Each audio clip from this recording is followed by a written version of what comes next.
First of all, can I congratulate the main sponsor of this motion, Michael McNamara, which I was happy to co-sign.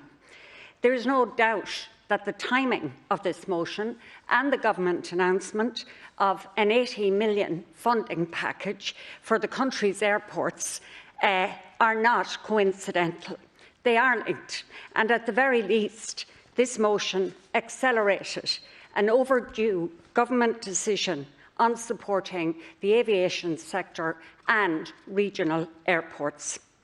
All in all, £80 million has been allocated, and that represents an extra £48 million in spending on top of what was announced in the budget. I welcome this allocation, as regional airports, regional connectivity and balanced regional development are inextricably linked. The allocation of monies to the regional airports is a recognition of their importance, but it is absolutely crucial that the funding allocated is adequate to allow the regional airports to get back up and flying as the travel and tourism business slowly increases. £6 million has been allocated to regional airports, and every cent will be needed to cover operational losses. For example, Ireland West Airport Knock has approximately €4 million in operational losses this year. However, it is still somewhat unclear as to how the government will distribute this funding and under what schemes exactly. The Regional Airports Programme is under state aid rules, but given the flexibility, in fact the extreme flexibility shown by the EU in regard to state aid rules because of COVID in many sectors, including the aviation sector, this should not be a significant issue. I presume the government has already cleared this hurdle.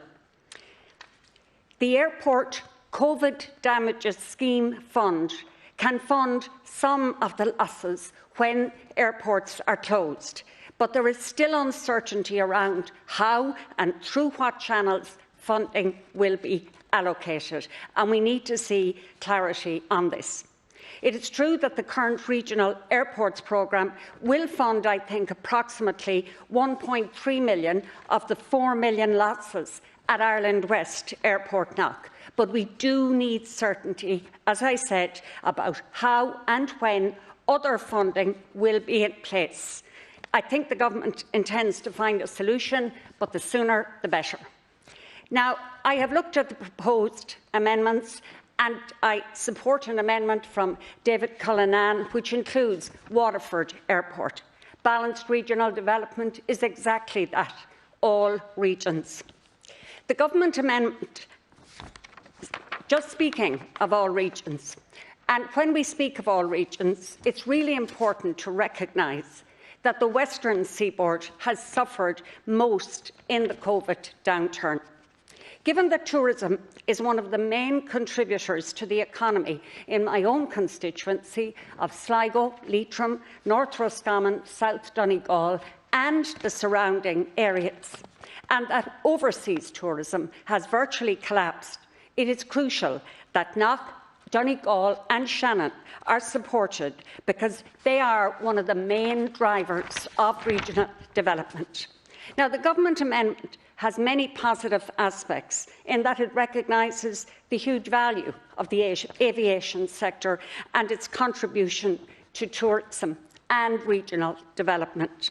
However, there are a number of caveats, sort of get-out clauses in this motion, and we see phrases like when circumstances allow, when conditions allow, when the time is right to do so. They're just three of the get-out clauses in the government motion. I understand the need for prudent government investment, but I cannot support a counter-motion with so many possibilities of finding a way out. The motion we propose is straightforward and would protect regional airports and regional development.